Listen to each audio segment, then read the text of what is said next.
Hello, I am Noelle Norton. I am the Dean of the College of Arts and Sciences at the University of San Diego, and the USD Humanities Center welcomes you to this panel. Today we have three USD authors who are at the cutting edge of their respective fields, and they're discussing their latest books on the study of religion and the study of mathematics. We're not trying to tie these two titles together here today into one overarching theme, but we are showcasing some of the work that's being done at USD. So I'm going to introduce you to each of the authors first before I turn it over to them. First, I'm going to introduce Dr. Satyan Devadoss. He will speak first. He is the Fletcher Jones Chair and Professor in Mathematics. So before arriving at USD in 2016, Dr. Devadoss was a professor of mathematics at Williams College, along with holding a visiting position at Ohio State, UC Berkeley, the Mathematical Sciences Research Institute, Harvey Mudd, Université Nice, and Stanford. Devadoss is a recipient of 2 National Teaching Awards from the Mathematical Association of America, as well as an inaugural fellow of the American Mathematical Society, with support over the years from the Merlin Foundation, the National Science Foundation, the Templeton Foundation, and many more. Dr. Aaron Gross, who will be second. He is an associate professor of theology and religious studies. Dr. Gross is a historian of religions who focuses on modern and contemporary Jewish thought and ethics. Thematically, Gross's work centers on the study of animals and religion and food and religion. He is active in the leadership of the Society for Jewish Ethics and the American Academy of Religion, Animals, and Religion group. And he founded and serves as the CEO of the nonprofit advocacy organization Farm Forward. His book, 2015, the title is The Question of the Animal and Religion Theoretical Stakes, Practical Implications, makes a case for elevating the category of the animal in the study of religion. And our final panelist, Dr. Mary Doak, is also a professor of theology and religious studies. And Dr. Doak teaches in Christian theology. Her specializations include liberation and political theologies, theologies of democracy and religious freedom, the goal of human life and history from a Christian perspective, and theologies of the church.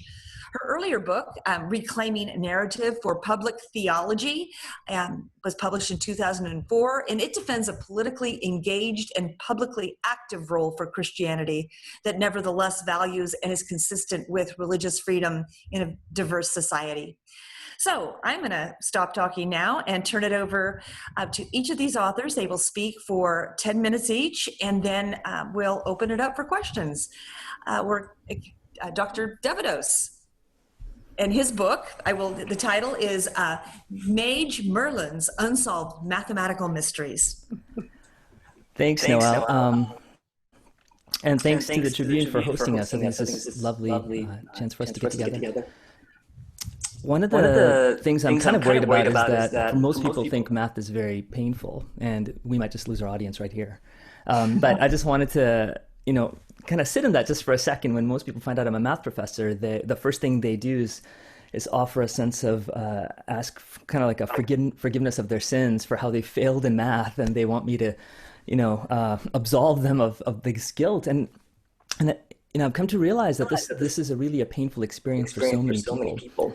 And we cannot ignore this and kind of leave it alone and say, well, you had a tough experience in math, let's move on, because it is the foundation of STEM today, of science, technology, and engineering. So much of what we do, it's on the bedrock of math. So even this video conferencing we have is, there's mathematical systems behind the scenes that's going on. And either we need it for our work, and somehow data and analysis are always kind of hanging on the horizon. Even if you're a sociologist, the way you used to tell stories as a sociologist is now changed into data collecting.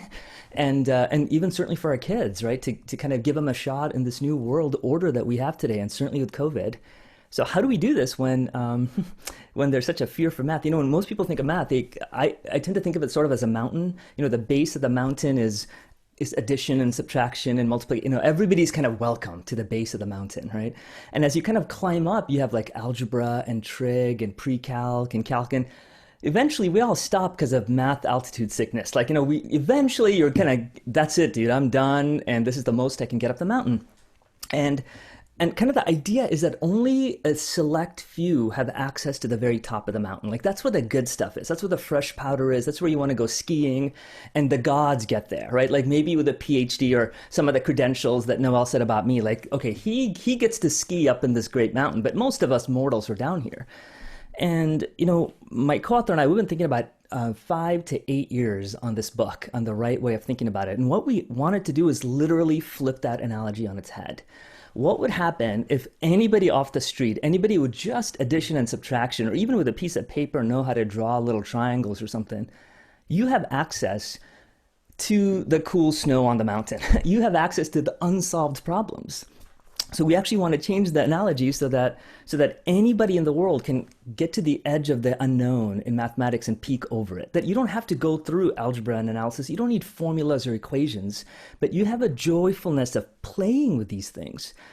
And we came up with 16 problems. We left tons on the cutting room floor, but we came up with 16 problems that we thought were really good in terms of bringing these ideas from across mathematics. If you love drawing pictures, there are problems like that. If you love numbers, there are problems like that. If you love symmetry and patterns, there are problems like that. So all of these ideas and throughout math are presented in 16 problems. And I also knew, just in my college years, in my high school years and junior high years, I barely remember math lectures. Like, no matter how much I think I'm a great teacher or I'm excited to teach math to my students, I don't remember it. I had amazing teachers in college when I was a kid, but I don't remember any of those lectures. What I really remember are stories. Like, I remember stories about this kid eating too much pizza and getting sick. I remember stories about what it meant to grow up with my family. I remember stories about us with my friends going on retreats, but I don't remember lectures. So we didn't want these 16 problems to be like a math textbook. So the entire book is story-driven, and these 16 problems are connected together, and I think that's the one main creative thing we're offering this world, is a chance to have access to math, but at the same time, a way to remember these cool things. And the stories that we chose to do are based around Camelot, and Merlin, and Arthur, and the Knights, and the Holy Grail, and Excalibur, and Morgana. And I think the reason we picked some kind of an outlandish fairy tale was because the problems are really outlandish. Like, we needed crazy things to talk about these crazy problems. A lot of times when people think about math, they think of it as like a practical thing, like, oh, it's good to know that equation so you can open the door or build a submarine or, build a house. And we didn't want that to be for math. We wanted math to be about joyful, wonderful, crazy fun. And so we wanted these stories to be reflective of that. The main character, we have two main characters in the book. One is Merlin. He's sort of the character in the story. And he's sort of like, I grew up watching MacGyver as a kid, like old school. And so MacGyver would be called in to solve problems that nobody else could do, right? And he would use the simplest things to make these amazing solutions. And so Merlin is kind of like the MacGyver of Camelot. He gets called in once in a while to solve these amazing things. And he has a journal, and he keeps track of all the problems he solved and also things he couldn't solve. And so this book is sort of a collection of those problems that he couldn't figure out. Build 100 tents in the field. And he's like, well, I tried. I don't know how to do it the way you want me to do, Arthur, or the way the Knights of the Round Table want to do something else. He couldn't do it. So it's a collection of those stories. But he's kind of the story in the story. The bigger story that it's around is honoring this woman who's a mathematician. If you think about Camelot, you realize that it's a very patriarchal society. Like, there are no women, right? There's like the Knights and Merlin and Arthur, and there's kind of Guinevere who's basically between these two guys. And one of the things we wanted when we talk about access to math is we wanted women to play a central role about access to math. And we wanted them to be the main lead, but Camelot had no women. So our main character actually turns out to be this woman, Miriam, who is given the journals of Merlin, and she, as a mathematician, is reading through it and realizing, oh my gosh, these crazy things Merlin's trying to do are actually current unsolved math problems. And we chose the name Miriam because it's to honor this woman named Miriam Mirzakhani. She is the first and only mathematician to ever win the Fields Medal, which is the Nobel Prize in Math. In fact, there is no Nobel Prize in Math, there's only the Fields Medal. And you have to win the Fields Medal before you're age 40. You have to kind of rock the world in your field. You usually get the Nobel Prize when you're 98 and you're just fading, and they're like, congratulations, you've won the Nobel. But you have to do the Fields Medal at a young age, and she's the only one who's ever done it, which is already a tragedy to have the only woman to do it. She got it at the age of 37, and when she was 40, she passed away from breast cancer. And so it's really tragic that the superstar we've had was taken from us. But this book, we got permission from her family, and it's to honor her in a way of her being the main lead of introducing Merlin and these stories to us. And we came up with this idea years ago, 5 to 8 years ago. It was floating in my head. But resonating with the COVID world today, I realize this book is kind of designed for it in a little bit. I think of it as maybe the audience could be for those who love puzzles, who love Sudoku, who love crossword puzzles, who love jigsaw puzzles. And this book doesn't have a Kindle version. It doesn't have a digital form on a very intentional purpose. We wanted this book to be like a cool, beautiful picture book. It's like a 6x8 beautiful book. And you could just like kind of give it to somebody in your hand. And the goal is to kind of work at a coffee shop, work in your dining room table, invite your kids or your friends and your family and take out a piece of paper and say like, what are you doing? What is that? It's like, oh, it's this cool little puzzle I'm trying to figure out. And it turns out nobody has figured it out. So it's this joyful thing of just a chance of getting to play. And I also think of it for actually adults, or certainly for kids. You might have some kids who are really excited about math, love math. Maybe someone listening here, maybe I know 2 of you love it, me and 1 other person, but just love this kind of like get a rush for those kind of nerdy math things. And instead of kind of giving your kids or giving your friends like some advanced worksheets that they could do, in this kind of world that so they kind of jump a grade or something like that. This is a cool thing for you to give them. And the last kind of group that I'm thinking about is probably the most important to my heart, which are kids and adults who've been hurt by math. Somehow it's a language that you've never learned, or maybe you had a poor teacher at a certain time and you just stopped earlier in the mountain and you just feel like you just aren't worthy enough to play this game. And in one sense, I really want to answer in full honesty and tell you my teaching style, which is that is absolutely true. You are not worthy enough. You cannot play this game. But the flip side is, but neither am I. Like, I'm not worthy enough. I'm not worthy to play this game because these problems are so pathetic that when you read them, you will be amazed that no human in the world knows how to solve them. And you realize what math really is. Math is like Mount Everest. And we're all at base camp, and I'm 3 feet above you. Yes, I know more than you do. I have a PhD, but it's only 3 feet above you. It's compared to the glory and the beauty and the joy of math that it's out there, that we're all fools. So it's okay to fail because everybody fails. We're all bad at this amazing thing. And so that's kind of the encouragement we want to have. And the last thing I want to close with is just a framing of how mathematicians think about math itself, which is many of us buy Lego sets, that has like a castle picture on it or a car picture on it or a house picture on it. And that's great. That's like, learning the quadratic formula or the Pythagorean theorem or geometry or algebra you learned in college or in high school. And that's fun. But what really mathematicians care about is not to do what those sets do, but to eventually learn it and then break it apart and play with them. And that's what this book allows you to do. It's not to think about those formulas that exist, but a chance of playfulness from those things and putting ideas together that nobody's thought about. And you can't fail because nobody has succeeded yet. So I hope that gives you a little bit of taste of what this can do. Thank you for listening.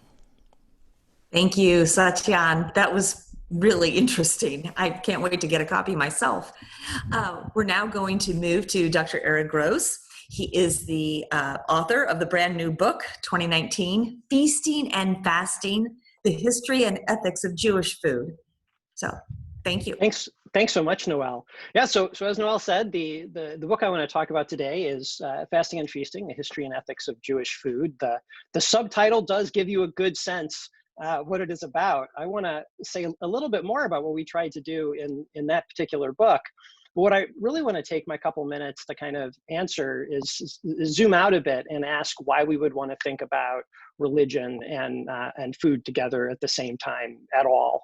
Is this not just a recipe for indigestion? So to begin with the book specifically, there's 2 things we accomplished in this book that I'm really excited to share. And I say we because this was very much a collaborative effort. I have two fellow editors. There were 17 contributors, so a lot of hands had to be involved in this project. And one of the things that allowed us to do was really overview the history of food in the Jewish context in a way it hadn't really been done before, going all the way back to biblical times and the ancient era up to the contemporary era. And what we did is we simply had period experts, people who are experts specifically in the biblical period or specifically in the first centuries of the Common Era, specifically in the medieval area, come together as a team and produce this comprehensive history. And that opportunity really hadn't been provided before. So we're really excited with the way in which we've been able to tell this kind of grand story of food from biblical times to present, and how it's intertwined with Judaism. And the second thing we've done, which I'm pleased with, is provide ways to take that history and engage it with questions about Jewish identity, with questions about Jewish community, and with ethical questions. And that's really what the book hopes to do, is kind of open up the possibility to reflect in those areas in a richer kind of way, especially in the Jewish context. But the book isn't only about the Jewish context. I'm primarily a scholar of religion as such, and so I wanted to say something about this larger kind of question. Why would we want to think about religion and food together? It's not the most obvious thing to do, at least not for most Americans. In general, we tend to think of food and religion as rather distant domains. Religion is the domain of lofty ideas and high ideals and on this kind of thing, and food is something way on the ground, something we share with animals. There's this way in which we tend to think of them apart. But I'll share one of the findings from our book that was not surprising to those of us working on that, is that depending on the religious community you're from, you're already going to have a different kind of disposition for how likely you are to think food and religion together. If I'm speaking to an all-Jewish audience, I kind of skipped a little bit about why I think about food and religion together, because in the Jewish context, that's made very explicit. We're actually explicitly talking about kosher food and religion and food in these ways that name it kind of unmistakably. But part of the argument of the book is that even if you're from a tradition which doesn't do it in quite that way, food is usually a way in which you make meaning in your religious life. These things simply kind of go together. And that's fundamentally, I would say, because food shapes the world in which we live. It just literally materially shapes the world, our economies, and it also shapes our kind of thinking. And what this means is it shapes the issues that we care about the most. So few folks, realize that, the way food is produced, and especially how animal products are produced, how meat, poultry, dairy, and eggs are produced, really shape a whole range of ethical issues that are urgent today. In some ways, I would say pretty much the most kind of concerning issues today are going to intersect with food in a really significant way. Let me just give some examples to kind of fill in what I mean. So if we're concerned with systematic racism, food might not immediately leap to our mind as the first thing to think about, but I want to suggest it would be a very important thing to think about. The food production industry, especially in animal agriculture, is incredibly racialized. So for example, the situation for slaughterhouse workers. Slaughterhouse workers have the most dangerous job in the nation. I'm talking about US labor statistics for decade after decade after decade. These are the worst jobs in the nation. And the average week in the American slaughter industry, 1 to 2 people lose their limbs. That's just the slaughter industry functioning as normal. But today with COVID-19, we've seen a tragedy of even greater proportions. Folks may have followed a story a couple months ago with President Trump ordering slaughterhouse workers back to work. This was something industry executives asked him to do so that they would not be liable for the workers' health when they put them into conditions under which they were likely to contract COVID-19. And of course, subsequently, indeed, we've not only seen a lot of deaths, but many of the US and global hotspots for COVID-19 are happening in slaughterhouses. So an issue that is disproportionately affecting people of color. Virtually all of the people in these contexts are people of color, profoundly shaped by food.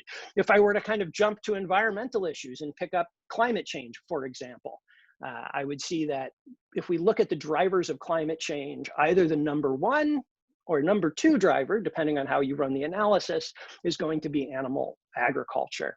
And of course, more obviously, perhaps, if I were to, jump to the issue of animal suffering, of how we treat animals, maybe that's more saliently, connected with food for many of us. We, slaughter 9 billion animals a year in this country, and about 99% of them are produced in industrial confinement systems, what we call factory farms, that most of us, when we poll Americans, aren't actually too fond of. We're not actually too fond of these systems, but yet here we are. And of course, these issues interlap. so I could talk about environmental racism coming from industrial farms impacting people of color and polluting the environment at the same time. So really, the issues we care about intersect in this really interesting way in the food sector. And they intersect in a way that affects all of us. Whether I'm 5 years old or 100 years old, I eat. And it's something we do every day. So it allows action. This is part of the reason I think food has been of enduring interest to religious communities.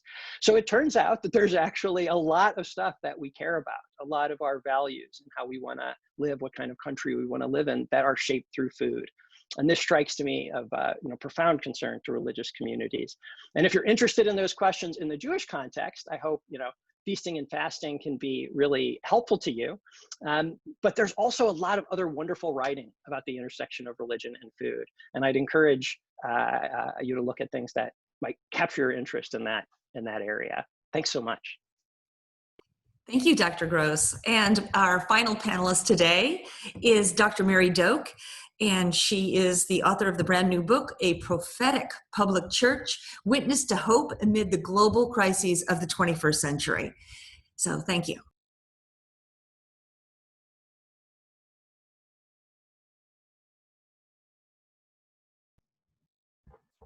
Sorry about that, I was still muted. Thank you very much, Noel. Thank you to the San Diego Union-Tribune, to my panelists for their exciting beginning, and to all of you who are joining us. Let me start with why I wrote this book. Obviously, books aren't written, at least my books are not written in the immediate context. They take a while. And yet the focus, the inspiration is the fact that we are in a time of great polarization and division among humans. That's become all the more evident since, even since this book was published in March, I think, or May. This country is deeply polarized and divided, but this has been going on for a while. And we're also facing global crises of unprecedented proportions and seriousness, with global climate change, an economy that is functioning on a truly global scale that is risky. It's either going to unite in mutual sharing or increase, which seems more likely, the divisions of the haves and the have-nots. And of course, the worldwide migrations that are responding both to the climate crisis and the economic crisis. And in doing that are changing human communities around the world. They're destabilizing both the communities that people are leaving and destabilizing and reforming the communities to which they go. And none of these are being responded to as well as we would like. In fact, they require global cooperation to solve these huge problems at a time when we have a great deal of global division. We need solutions to the problems, to be sure, but I think one of the things that bothers me most is that we need the motivation to work together to solve these problems. We're inclined in periods of tension to defend ourselves against the other, and that's only going to make all of these problems that are global problems even worse.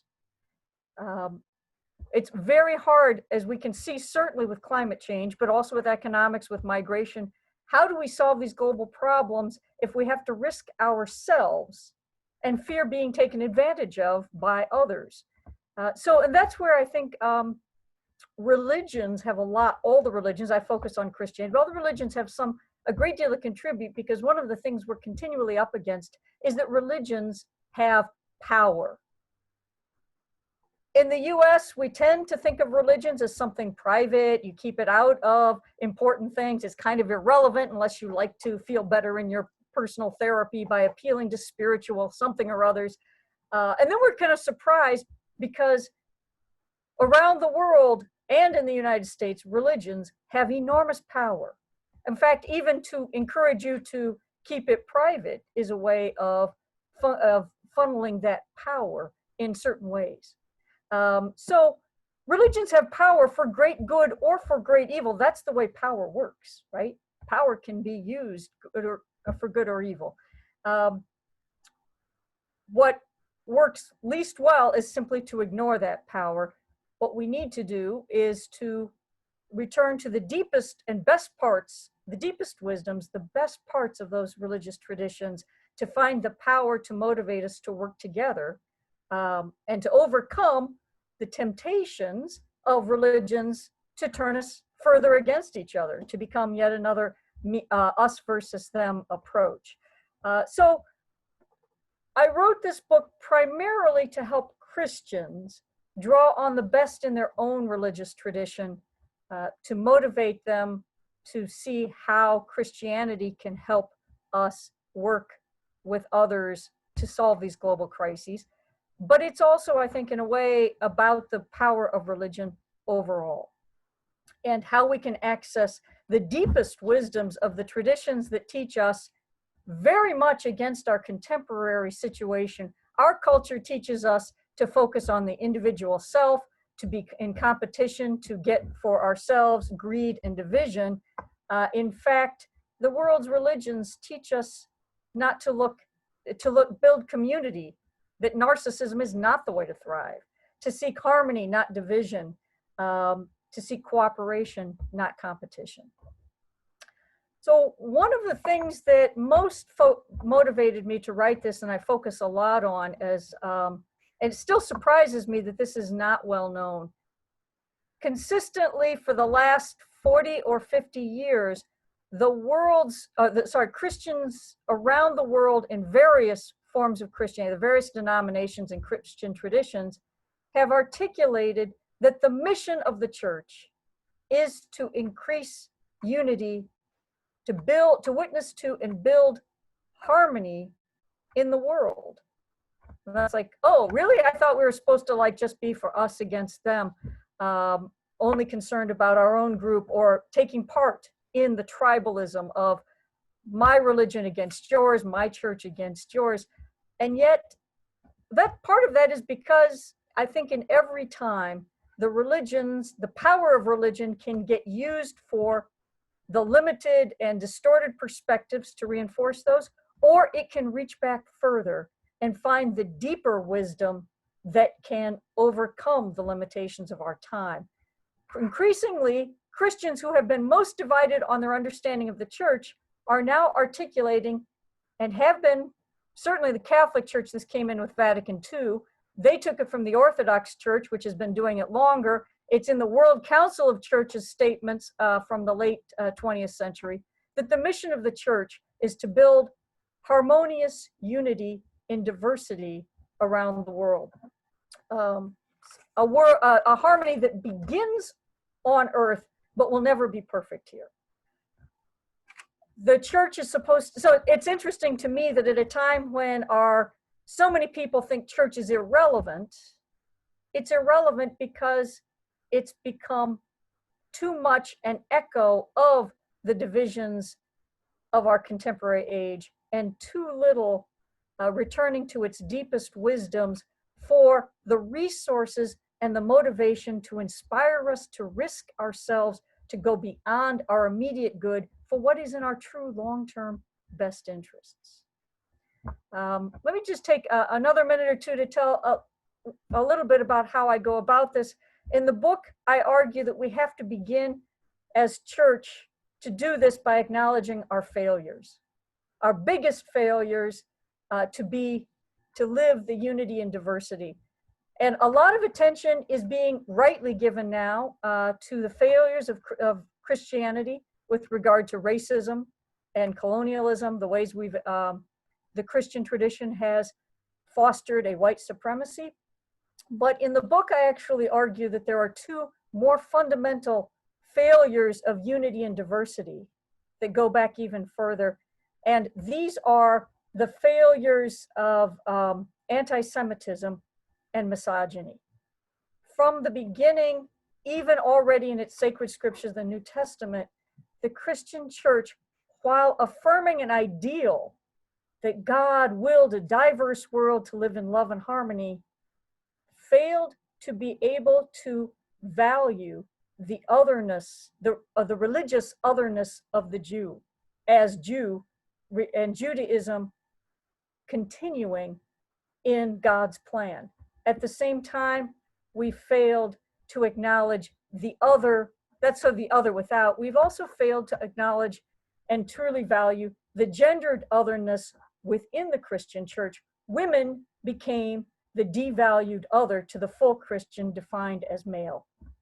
So a lot of thought needs to be given to overcoming those. Christians, just as we continue to find a white supremacy has been built into our attitudes when we're not aware of it, we also have just an enormous amount of work to do to truly value the religious other as well as the gendered others within the church, to be able to really be the communities of unity and diversity that we're called to be. I would also then, when I turn to the global crises of how the church, as churches, as persons, and as instruments in the world can help to motivate overcoming or responding to climate crisis, economic inequality, and migration, I'm also arguing that we have to being able to think better about the religious and gendered others are also important to how we address these issues.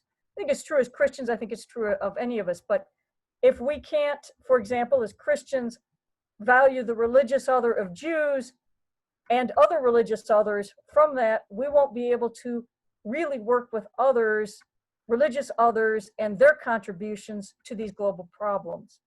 Similarly, if we can't overcome the othering of women within Christianity, as Christians, we won't be able to solve the very gendered realities of how climate change, poverty, and migration affect people. So these are essential, I want to argue, to working to overcome the problems. I'm really moved by the sign that was put on the OK Glacier, which is no longer a glacier. And they put a monument there in 2019 to mark where it used to be, but it's melted from climate change. And the monument is labeled A Letter to the Future.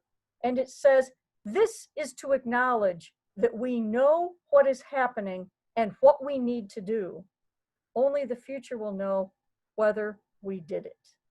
So that's where I'm trying to help us find rich resources from all of our traditions that we need to motivate us to do what we need to do. Thank you very much. Thank you, Dr. Doak. So what I'm going to do now is field a few questions. You can put them into the Q&A section on the Zoom screen, but I've got a few already, and I'm going to ask, I think I'll go with Dr. Devadoss first, ask you a couple of questions, move to Dr. Gross, and then move to Dr. Doak. So the first one is, Professor Devadoss, can you share some experiences growing up in India, and how might those experiences have cultivated your interest in pursuing mathematics as a career? Yeah, actually, it's sort of inversely related. So in India is very much a regimented system of the grade that you get sort of for your SAT or ACT or GRE sort of determines your place in life forever.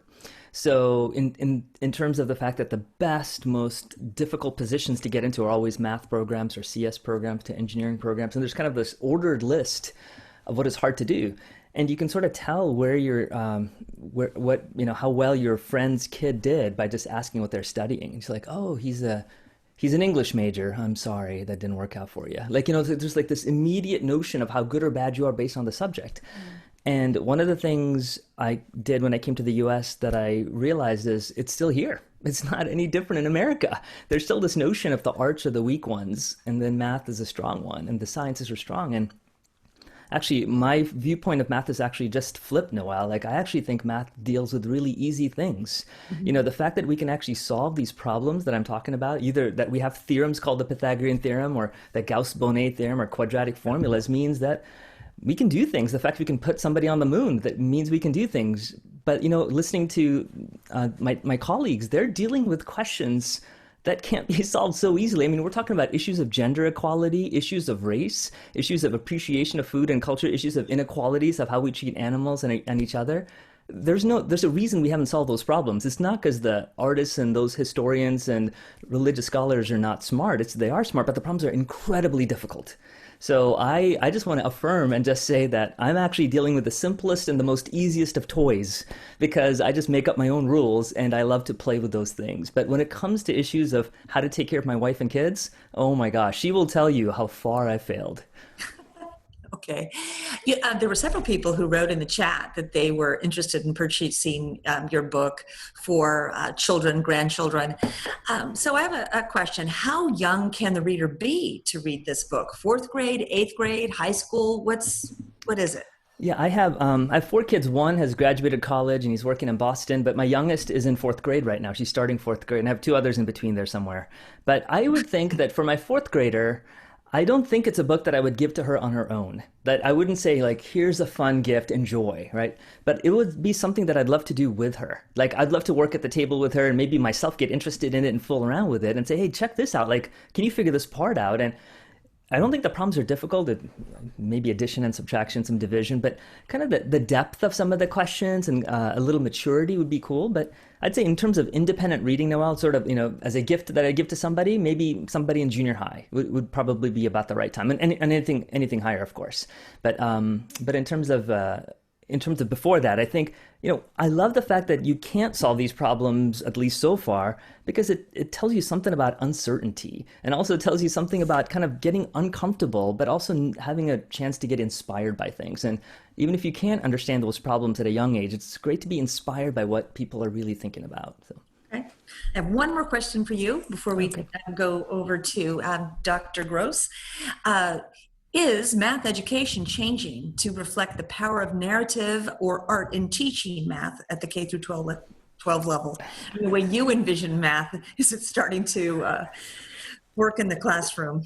Yeah, this is dangerous. This is first of all, I want to just tell you my absolute ignorance in many of these things, but I also know that many of my colleagues were the ones who created the new core program that's going through math in sort of K through 12 education. The real difficulty about that program, although it is motivated by trying to get students excited about the state of the art and these bigger problems, is that I don't think teachers have currently been equipped to do it. So you could imagine teachers and parents going, wait, what is this? Like, when I was in 3rd grade, we were doing fractions, and these kids are doing, and you're trying to figure out exactly how to get your students excited when you never learned it yourself. So I'm thinking, hopefully in a trickle economy of like 5 to 10 years of stability, that these kind of things would change. But COVID has also thrown that whole thing away, right? We have a whole new level of how to communicate with our young kids, which is hurting.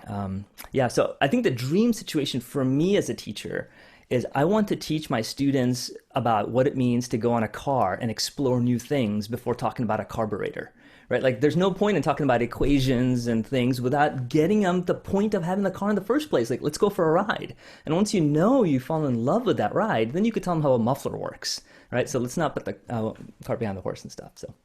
Okay, thank you. I'm going to move to Dr. Gross. Does food have a religious dimension, Aaron? Yeah, no, well, thanks for that question. Yeah, there's not an obvious, answer to that from kind of a person on the street kind of view. That's partly what I was kind of sharing, that there's different reactions. But from the perspective of my discipline, from the perspective of religious studies, it kind of always does, whether you are aware of it or not, because of the way in which it's just directly, shaping the world in a certain way that can't help but be implicit with certain kind of values. And when we probe deeply, we find that even if we're not consciously thinking about food as a religious thing, it has this dimension where we start to a certain point really care deeply about defending or having certain kinds of food. And it's not about nutrition and health. It's about a sense of who we are, a sense of our culture. And in that sense, I think, food is something which isn't inherently religious, but has a religious dimension that's always kind of there if we want to explore it. Well, then I have a related question, which is, why should people of faith care about food?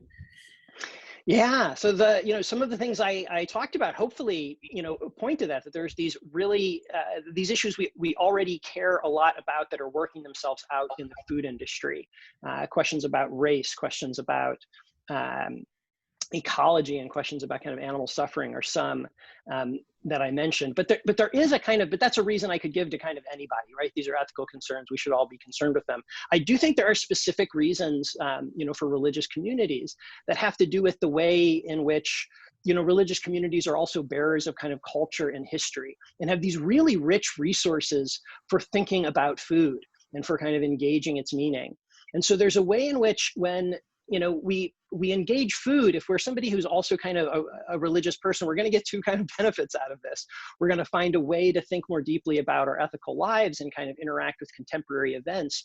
But we're probably also going to find ourselves, finding out a bit about our cultural world we might not otherwise. Like one of my favorite things to learn is that I thought, I mentioned, I knew Jews have these dietary rules. Probably if you know nothing about Judaism, Jews have this kosher thing and they do things differently. But I'd always been told, well, Christians don't have that.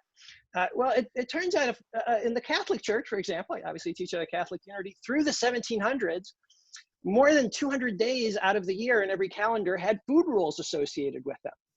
This was a rich part of Christianity for 1700 years. That it didn't disappear entirely, but it has in America kind of faded from recognition.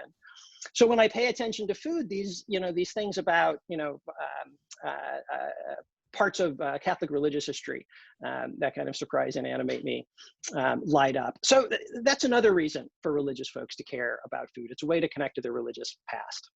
Okay, thank you, Dr. Gross. I have a question for Professor Doak now. So this is an interesting one. Have you seen more changes among certain churches along the lines of social justice than others? So Protestant versus Methodist, Methodist versus Catholic.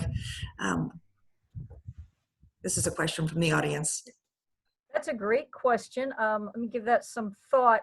There have been different parts of different religious, different Christian denominations have embraced at different times a social justice dimension more fully. So for example, in a lot of the turn to politics was actually Protestant. The Protestant social gospel movement in the 19th century in the United States, of all places, was one of the big, real deep turning in the post-industrial world to engagement from a Christian perspective. That was the dominant, and Catholics kind of then began their own Catholic social teaching at that time. That dominated American Christianity until the 1950s. And then we began to see a switch away from that. And in the late 1980s, of course, we got the reaction with a very eschatologically other form of Christianity where the goal was only to go to heaven and never mind this world, except for sexual ethics.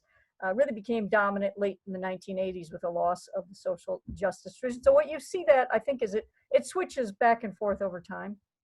I mean, I'm almost tempted to say a little bit like feasting and fasting. These things are interrelated and they come and go as one dimension gets left off. And so what we have right now, because of this very pluralistic mix, is that there's more divisions within churches over how they understand. So they almost can't understand each other. Within Catholicism, those who think the only goal is heaven when you die and God's going to destroy this world don't understand those who think the whole point is to build the reign of God on earth towards the perfection at the end of history. You have the same splits in almost every denomination. Okay, I think we have time for one question for Dr. Doak. And this is, people often say that the Catholic social teaching in the church is a well-kept secret. What does this mean? Why? Well, I don't think it's a secret, although what happens instead is that many Catholics don't see how it's relevant to the central parts of their faith. So they know it's there, but it's always taught as an add-on. It's something like, well, yes, of course, the main thing is you keep these rules so God approves you, you get the grace, you go to heaven when you die. And then there's other stuff. I guess we should sort of be more just in the world. And so a lot of scholars have said, what's our best kept secret? People just don't quite know what we're teaching. And I think that's actually not the problem. The problem isn't that it's not being taught, or they don't know why it's central to their faith. We don't have a way of telling a biblical narrative, for example, in which the world is not simply a place we fell into by mistake that we want to get out of, but in fact is a willed part of creation where we're meant to be in community and harmony with each other and with nature, as Dr. Gross's work is pushing us toward, that the disharmony went wrong, has gone wrong, and needs to be fixed. The disharmony was never complete and needs to be completed. Just to pick up what Dr. Devadoss said, the mystery, the uncertainty shouldn't be seen as something that overwhelms us with despair, but a great excitement to do more. And I think that is also the case with needing to understand we have purpose here to grow, not just to survive through it and get the heck out of here. Uh-huh. Well, I think that's it for the questions today. And I want to thank the panelists, Dr. Doak, Dr. Gross, Dr. Devadoss. I mean, I get to see you, well, not live, but I get to see you occasionally. But I don't think I've heard about your books at this level or at this depth and it's been really enlightening for me. I'm sure it has been for the audience as well. I want to thank the Union-Tribune for hosting this. I want to thank the Humanities Center as well at USD. It's a central place where we do open up books for discussion regularly, and we will do it again when we are live once more. So thank you all for joining us. I think we had a fairly large audience today, so I'm just so proud to show off the stellar faculty at USD, and they're great scholars and great teachers. So I'm happy to have been here. Thanks, Noelle. Thank you all. Thank you, Noelle.